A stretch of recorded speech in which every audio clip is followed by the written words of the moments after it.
Notar rigidez en los dedos en el momento preciso en el que va a empezar su actuación. Delante del tribunal que la va a examinar, una estudiante nota que se le ha quedado la mente en blanco y no puede articular palabra. Un estudiante de medicina siente que se va a marear en su primera operación. Cada uno de estos contratiempos se caracteriza por el estado o patología que solemos llamar con el nombre de ansiedad. Uno de los rasgos paradójicos de la ansiedad aguda, o reacción de miedo, es que la persona que la sufre parece producir, sin querer, precisamente lo que más teme o detesta. En efecto, el miedo a un acontecimiento desagradable parece potenciar la probabilidad de que éste ocurra realmente. Para comprender mejor cómo la ansiedad, o la reacción de miedo, parece producir precisamente las cosas que más aborrecemos, vamos a reflexionar sobre el siguiente relato de un profesor de universidad con miedo a hablar en público, dar la vuelta a la ansiedad, visión de conjunto 1 trastornos de ansiedad, y fobias TX.int 53 3 de abril de 2014 las 15:39. Trastornos de ansiedad y fobias 54 cuando tengo que hablar ante un auditorio. Espero que la mente y la voz funcionen adecuadamente, no perder el equilibrio y que todo lo demás funcione correctamente. Pero entonces el corazón me empieza a latir con fuerza. Siento mucha presión en el pecho como si este fuera a explotar. Noto la lengua espesa y pesada. La mente se me nubla y se queda en blanco. No consigo recordar lo que acabo de decir ni lo que se supone que tengo que seguir diciendo, y noto entonces como si me faltara el aire. Apenas consigo articular una sola palabra. El cuerpo se balancea, las manos tiemblan. Empiezo a sudar y creo que me voy a caer del estrado. ¡Qué horror! ¡Qué papelón el mío! En este pasaje podemos comprobar cómo en un episodio de miedo se ve afectado prácticamente todo sistema del organismo. 1. El sistema fisiológico se ve afectado por el sudor, un ritmo cardíaco acelerado y la sensación de mareo. 2. El cognitivo, por la anticipación de que probablemente voy a hacer el ridículo. 3. Y el motivacional, por la vacilación y la inhibición respecto al habla y el pensamiento. En este ejemplo, toda reacción psicológica se torna perturbadora e involuntaria, y controla parcialmente al individuo hasta que no ha amainado. La naturaleza nos ha dotado de un sistema nervioso que funciona a la perfección en circunstancias normales. ¿Por qué debería funcionar adversamente justo en los casos en que más necesitamos que funcione con normalidad?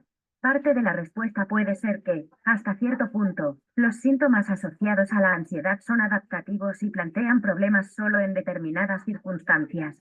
Otra explicación es que determinados síntomas que probablemente fueran adaptativos en nuestros ancestros prehistóricos ya han dejado de serlo. Finalmente, nuestra tendencia a exagerar la importancia de ciertas situaciones, creer que son cuestión de vida o muerte, hipermoviliza nuestro aparato para hacer frente a las amenazas y anula así su funcionamiento normal. Se ha dicho que la evolución favorece los genes ansiosos. Es mejor tener positivos falsos, falsas alarmas, que negativos falsos, no ver el peligro, en una situación ambigua. Un trastornos de ansiedad y dar la vuelta a la ansiedad, visión de conjunto 55 negativo falso, y quedamos eliminados de la carga genética. Así, el coste de la supervivencia del linaje puede suponer toda una vida llena de penalidades. Para desentrañar el misterio de la ansiedad, o de las reacciones de miedo, un ejemplo clínico de ansiedad aguda nos permitirá ver qué factores pueden estar presentes, además de la ansiedad subjetiva. Un hombre de 40 años que se había apuntado a una excursión de esquí cerca de Denver. En los descensos empezó a sentir falta de aire, transpiración abundante, mareo y flojera. También le entró frío y se apoderó de él una fuerte sensación de inestabilidad. Presa de una ansiedad grave, le costaba mucho trabajo centrarse en cualquier objeto. Todos estos síntomas se resumían en una fuerte sensación de irrealidad.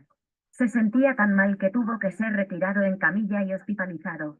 Al no encontrársele ninguna anomalía física, se le diagnosticó un ataque de ansiedad aguda. ¿Qué perturbación psicológica pudo producirle un desquiciamiento tan completo de los sistemas fisiológico y psicológico? La clave hay que buscarla en los planos del pensamiento y la imaginería. Con anterioridad al episodio del descenso, había tenido este pensamiento repetidas veces: si sufriera un ataque al corazón aquí en lo alto, sería casi imposible disponer de asistencia médica.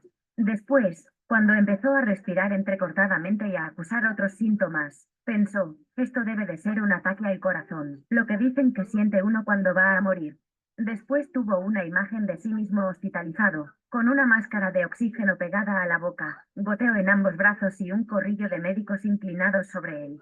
Cada vez que tenía esta imagen, los síntomas aumentaban considerablemente. Así pues, la pieza que falta en todo este puzzle no es otra cosa que la cognición, la interpretación de las respuestas fisiológicas normales al ejercicio en un entorno frío y con falta de aire, indicadora de un trastorno que está amenazando la vida. Para una comprensión más completa del infortunio de este hombre se debe bucear en su situación vital general. Al parecer, puesto que todas las pruebas en cuanto a un posible trastorno orgánico dieron negativas, la reacción profunda se dio por tanto en el ámbito de trastornos de ansiedad y fobias TX.IN 55 3 de abril de 2014 las 15:39. Trastornos de ansiedad y fobias 56 una predisposición psicológica. Es importante notar que había esquiado muchas veces antes en montañas igualmente elevadas, y que había experimentado síntomas muy similares a los antes descritos. A menudo, cuando esquiaba en este ambiente empezaba a faltarle el aire, lo que iba acompañado de un dolor en el pecho, sobre todo cuando llevaba cierto tiempo esquiando. Solía tener frío y sudar abundantemente. Pero en esta ocasión, el episodio estuvo marcado por la pérdida reciente de un familiar. Su hermano, 10 años mayor que él, había muerto de un ataque al corazón hacía tan solo unas semanas. Su tren de pensamiento discurrió entonces más o menos así: si eso le ocurrió a mi hermano, podría ocurrirme a mí también. Mi Germa no tuvo un ataque al corazón después de practicar deporte, y lo mismo podría pasarme a mí.